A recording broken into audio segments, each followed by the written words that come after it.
Bonjour à tous, bienvenue à cette journée porte ouverte virtuelle de l'UCO-OBS, l'Université catholique de l'Ouest Bretagne Sud.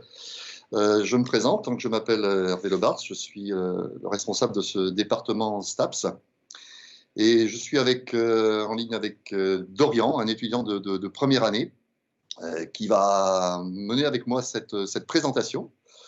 Il va pouvoir témoigner de son vécu de cette première année en sciences du sport. Donc, je vais tout d'abord présenter globalement ce que sont les STAPS, ce que nous sommes ici, nous, dans notre département. Quels sont les contenus de formation, qu'est-ce qu'on y fait, quels sont les métiers vers lesquels mène cette formation en STAPS. Ce que nous proposons, nous, ici, spécifiquement comme offre de formation à l'UCOBS. Donc, je vais démarrer là une présentation pour pouvoir avancer dans ma présentation.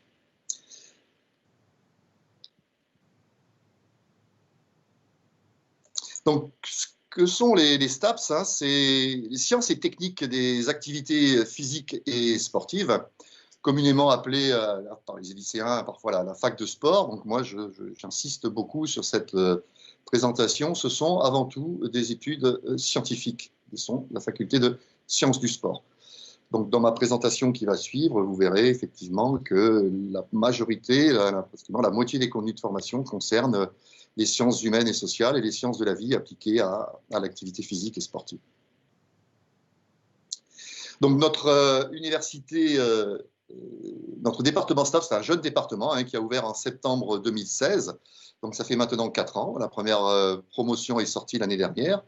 Nous sommes simplement sur 3 années de formation. Nous ne proposons ici à l'UCO que la licence, avec la possibilité, bien évidemment, pour les étudiants diplômés de licence de poursuivre en master à l'extérieur, à l'IFEPSA d'Angers notamment, qui est notre maison mère, qui dépend de l'UCO d'Angers. Donc, quelques informations générales sur les formations STAPS en France. Il y a une 60aine de structures STAPS, qu'on appelle les UFR STAPS, et 4 dépendent de l'enseignement catholique, dont notre université ici.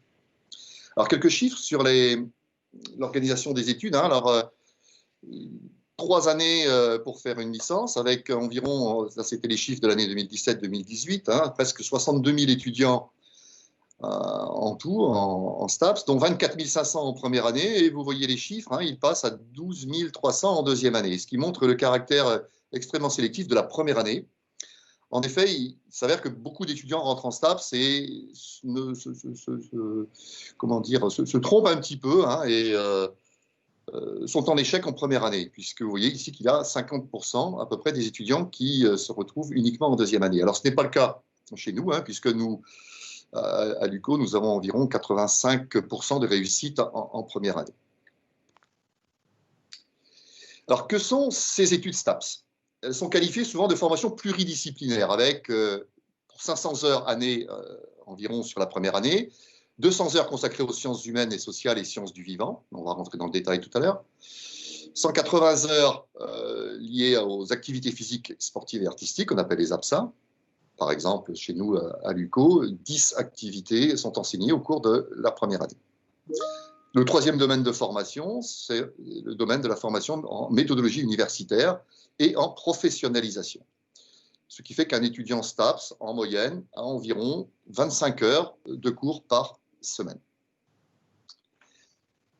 Précisons les choses concernant l'enseignement scientifique, qui représente la moitié des enseignements.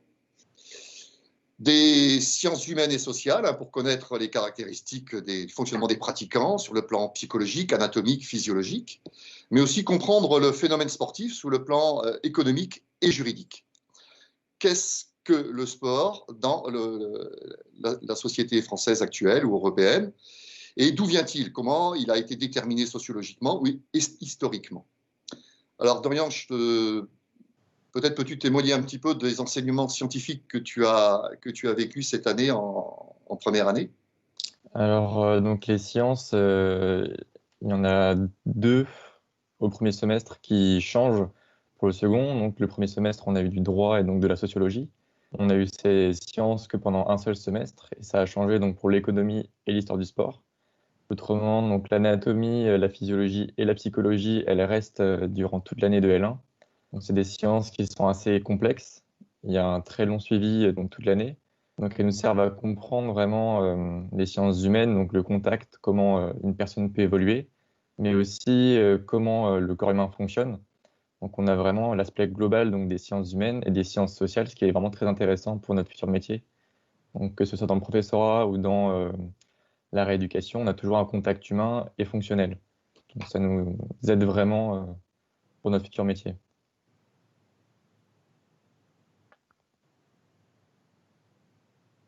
Très bien, merci Dorian.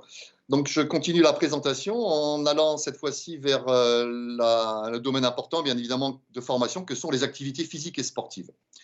Alors, ces enseignements, dont Dorian pour nous parler aussi pour les avoir vécus, consistent en une formation en première année ici. Vous voyez là les 10 activités qui sont enseignées, 5 au premier semestre et 5 autres au second semestre. Il y en a ensuite d'autres en deuxième et troisième année. Donc, ces enseignements sportifs permettent de développer des connaissances et des compétences techniques et didactiques dans plusieurs activités pour développer des compétences à la pratique et à l'animation. Peut-être, Dorian, peux-tu dire un petit mot également sur la nature de ces cours, comment ils sont construits spécifiquement en STAPS pour former de futurs professionnels? Alors, donc, les cours d'APS, donc, il y a 10 cours de pratique, donc c'est les TP. Il y a 2 cours donc, de théorie sur le niveau des pratiquants, comment évaluer le niveau d'un pratiquant et comment donc, augmenter son niveau et donc enlever ses difficultés. Ça va être donc analysé donc, durant les TD. Et donc, il y aura la théorie globale durant un CM, donc de 2 heures. Donc, durant les TP, on va apprendre à apprendre, c'est-à-dire qu'on va donc vivre l'expérience du sport, donc en évolution, bien sûr. En escalade, on va commencer par un assurage qu'on appelle en moulinette, donc on va être 3 à l'assurage. Ça va être très sécurisant, mais après, on va augmenter la difficulté, on va passer à un assurage un peu plus difficile. Et donc, on va être plus autonome, on va apprendre à se sécuriser soi-même, à aller vers son niveau, en fait. Et donc, de voir comment surpasser la difficulté soi-même. Et la théorie va donc nous apporter un plus pour se surpasser et donc comprendre pourquoi on n'arrive pas à se surpasser. Et c'est vraiment assez intéressant donc, de vivre l'expérience parce qu'on va avoir donc un vécu donc, qu'on pourra partager après. Mais aussi, on va pouvoir donc analyser donc beaucoup mieux après donc ce qu'on va devoir apprendre à d'autres personnes. On va, par exemple, pour le CT, donc pour le contrôle terminal à l'examen, on a la possibilité donc d'analyser une vidéo donc que le professeur aura mise à disposition. Donc c'est une évaluation bien sûr, donc on va devoir très bien analyser, mais on peut avoir déjà vécu cette situation. Donc ça va nous aider donc à mieux argumenter et à mieux situer la difficulté. Merci Dorian. Donc vous voyez là que les activités sont à la fois des activités individuelles de recherche de performance, de production de performance, mais aussi des activités duelles, de combat, de sport de raquette, activités de pleine nature et sport collectif. La formation est la plus complète possible pour former des polytechniciens de l'enseignement de l'activité physique et sportive. Le troisième domaine de formation que je vous présente, c'est ce qui relève de la méthodologie universitaire et de la professionnalisation. Donc, une formation en langue, il y a des enseignements de langue à chaque semestre, tout au long de la licence, qui se poursuivent également en master. Une maîtrise du numérique et des outils informatiques. Il y a également une formation méthodologique importante pour acquérir autonomie et organisation dans ces méthodes de travail, avec du renforcement des méthodes de travail universitaires. Et également en STAPS, dès la première année, des stages. Stage en milieu associatif obligatoire sur toute l'année et également stage de découverte des milieux professionnels. Pour cela, en première et deuxième année, 2 semaines sont consacrées à découvrir des professionnels en activité pour se rendre compte de la réalité des métiers et de se faire un choix pour pouvoir opter pour une mention. En effet, en STAPS, la première année est généraliste et l'étudiant est amené à choisir une mention à partir de la deuxième année. Dorian, peut-être peux-tu nous parler des stages que tu as effectués cette année et comment ils ont pu éventuellement t'orienter vers tes choix professionnels? Alors pour le stage en milieu associatif, donc, je fais de l'athlétisme. Donc j'ai décidé donc, de pratiquer l'encadrement dans mon club. C'était très facile parce que je connais pratiquement tout le monde dans mon club. Donc je me suis facilement donc, assimilé à l'encadrement. Mais l'année prochaine, si je veux augmenter un peu le défi, je vais changer donc, de cadre de structure. Mais pour le stage en milieu donc, professionnel, dans les 2 semaines, on doit choisir 2 secteurs différents, donc commercial, professorat, médical ou autre chose.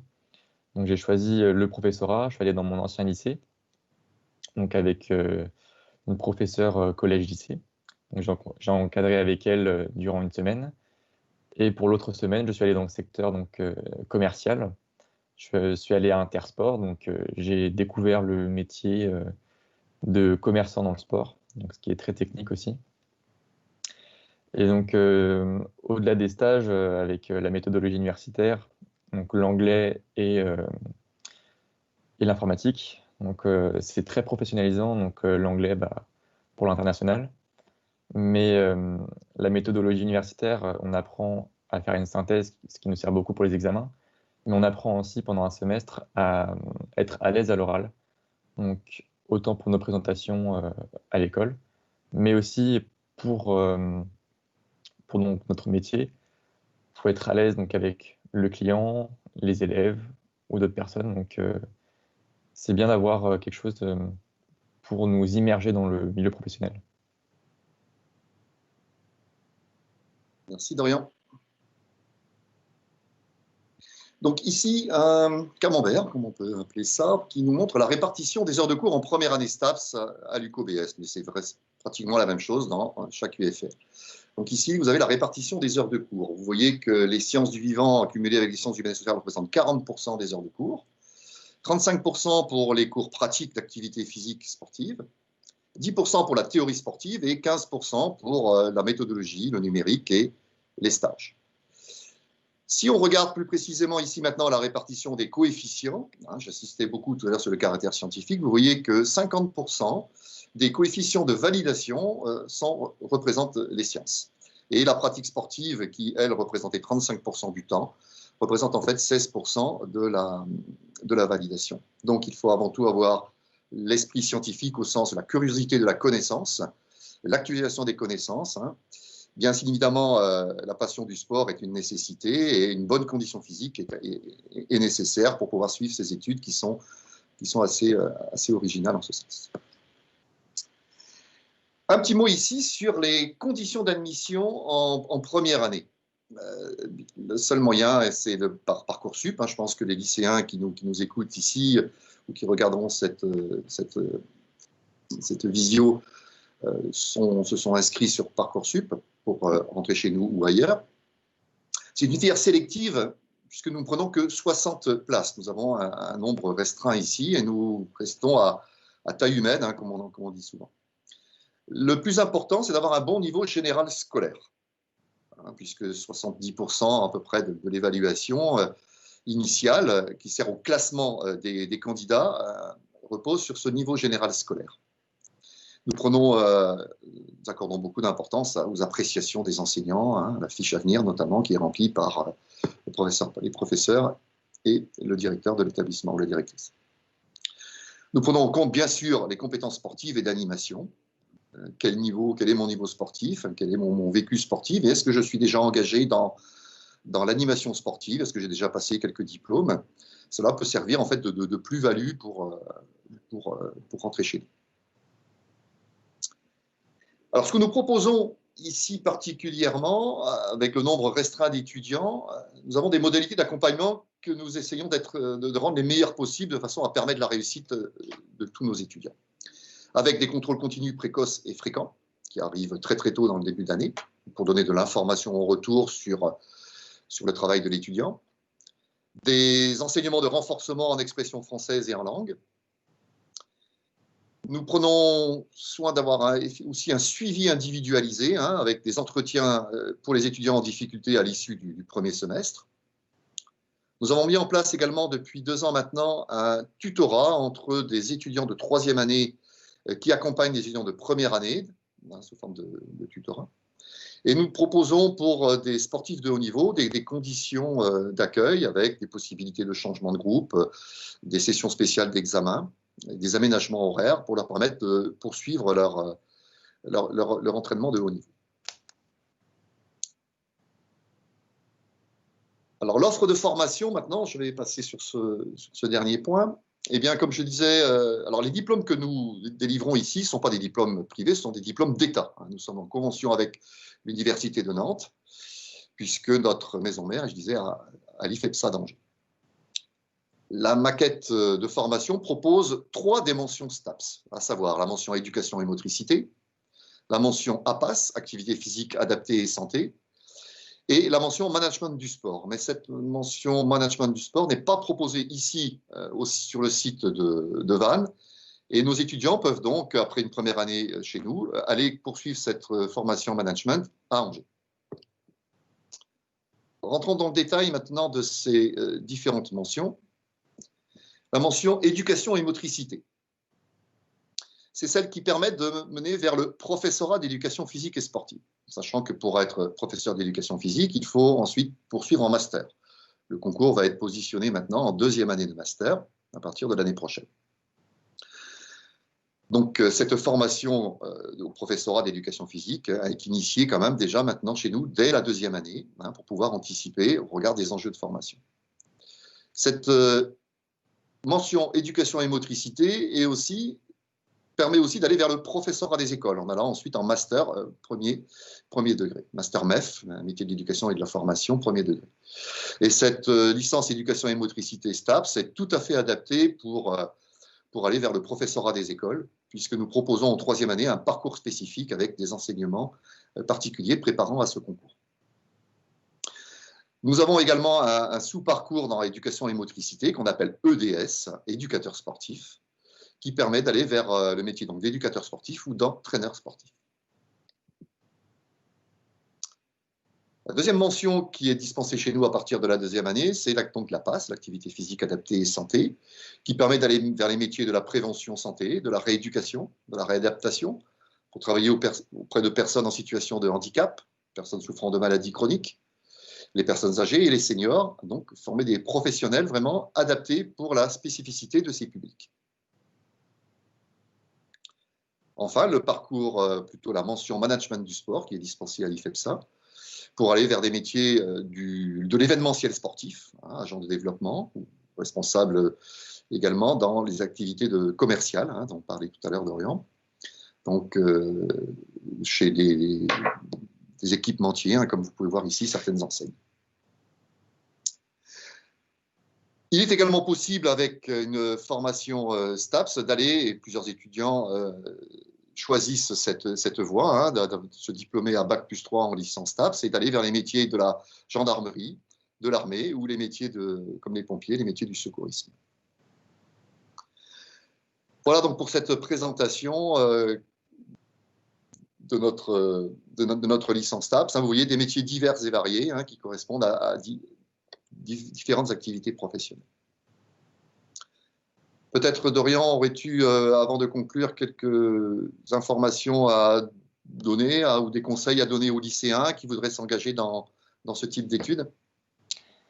Alors, donc le sport à la fac, c'est quelque chose d'important pour analyser et donc progresser. Mais avoir un niveau excellent, donc ce n'est pas requis, c'est avoir un niveau bon ou moyen, c'est suffisant. Même si les barèmes sont parfois très frustrants, on va dire. Il faut avoir un niveau pratiquement régional ou national dans certaines disciplines pour avoir une bonne note.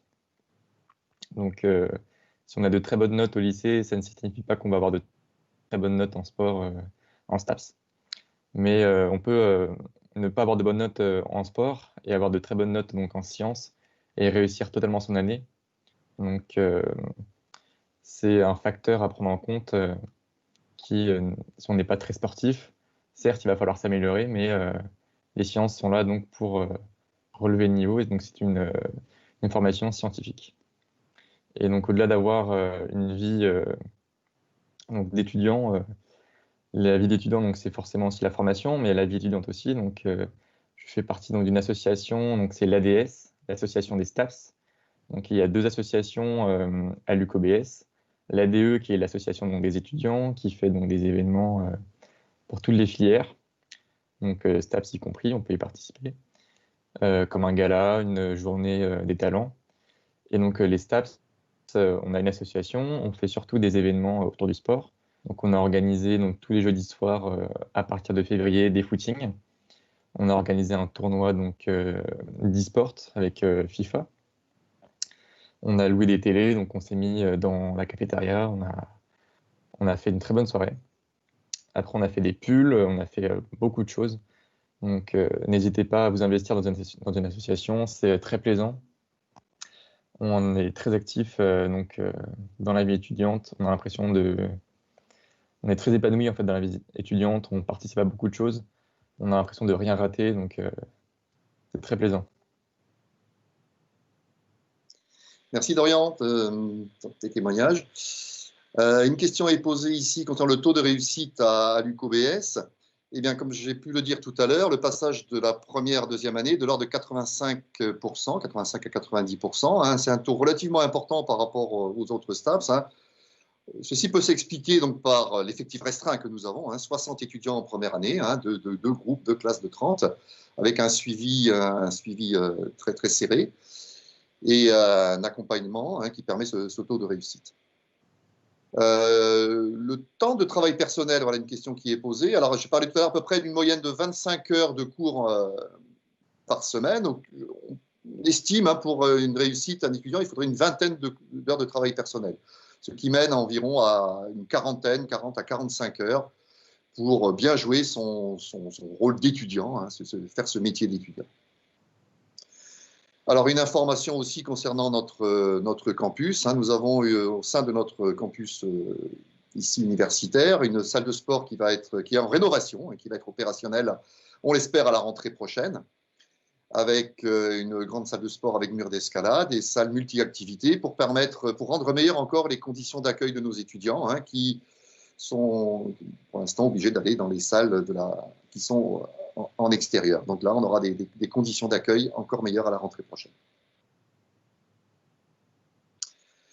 Voilà pour notre présentation. Nous arrivons au terme. Je remercie Dorian de sa participation et de ses propos. Et je vous souhaite à vous tous, chers lycéens ou chers étudiants d'ailleurs, la bienvenue à l'UCO. À bientôt donc. Au revoir à tous. Au revoir.